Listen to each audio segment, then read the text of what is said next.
in all of this that you have said, it's quite interesting listening to the conversation with you. Of course, the comments are pouring in on YouTube already. Let me just take one or two before we go to the next question. Folashade Olarinoye says, we don't need war at the moment. We need to learn a lesson from what is happening between Russia and Ukraine. Just like what you have said, Nigeria will be at the receiving end. Our economy is strained already. Mark Oyaide says, BKO is right on this. We don't need to be dragged into another war front. Wars are expensive and we are deeply in debt. That's what Mark Oyaide says. Now, moving to the next questions now. There has been successful military coup in Mali, Burkina Faso, Guinea, and recently Niger from 2020 till date. How is this going to affect the fight against terrorism and insurgency in the region, including Nigeria? And how does this undermine the power of the ECOWAS bloc? You see, what ECOWAS hates to see is trampling over a democracy within the sub-region.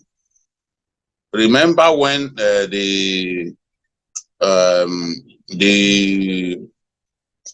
former president of Gambia was defeated in the election, and instead of accepting defeat, he decided to sit tight. ECOWAS leaders piled the pressure, led by President Muhammadu Buhari at that time, piled the pressure and got him to agree to leave office. And he had to leave office in a jiffy. In fact, Nigeria deployed an armada of air assets, including the old but not tired Alpha jets.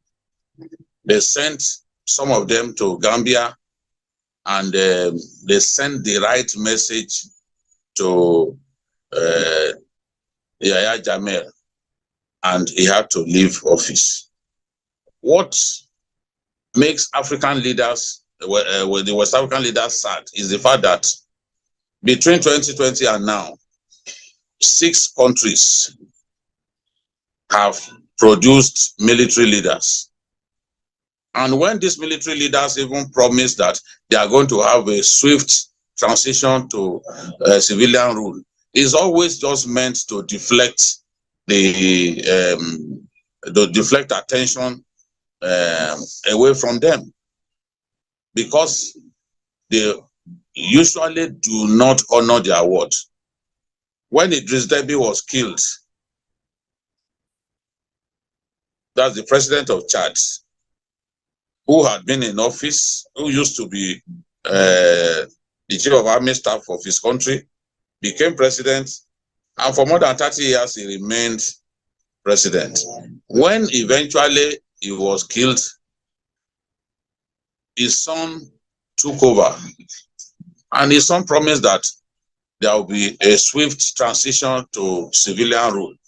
You and I can see that that has not happened. Years after he made that promise, that has not happened. So seeing the president of Conde and president of Guinea, Conde, who is a friend of Mr. President Tinubu, pushed out of office and even paraded on the streets of Guinea, seeing the Burkinabe leader removed and replaced by a soldier, seeing the same thing happen in Mali, you know, seeing it happen in Chad,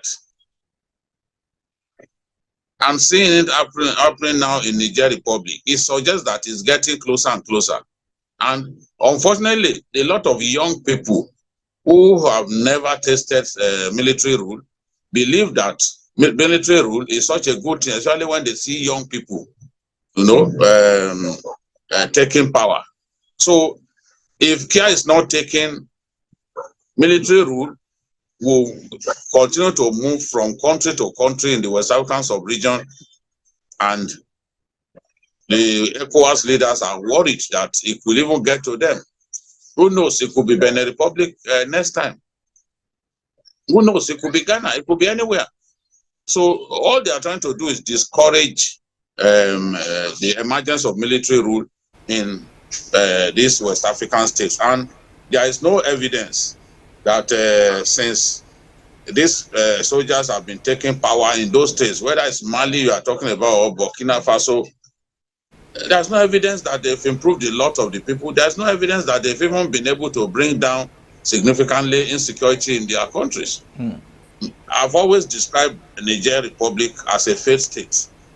I've seen it as a failed state since as far as 2014. You know, because in many parts of Niger Republic, there's no order, no people simply just do what they like. No one seems to be in charge. But there's no guarantee that military rule will restore the much needed order. And what usually happens after a few years, these guys will transmute into civilian leaders and remain in power for as long as they want. You know, so I can feel the anger of the ECOWAS leaders because they want democracy, which is still the most accepted method of government globally, to prevail in all of those places.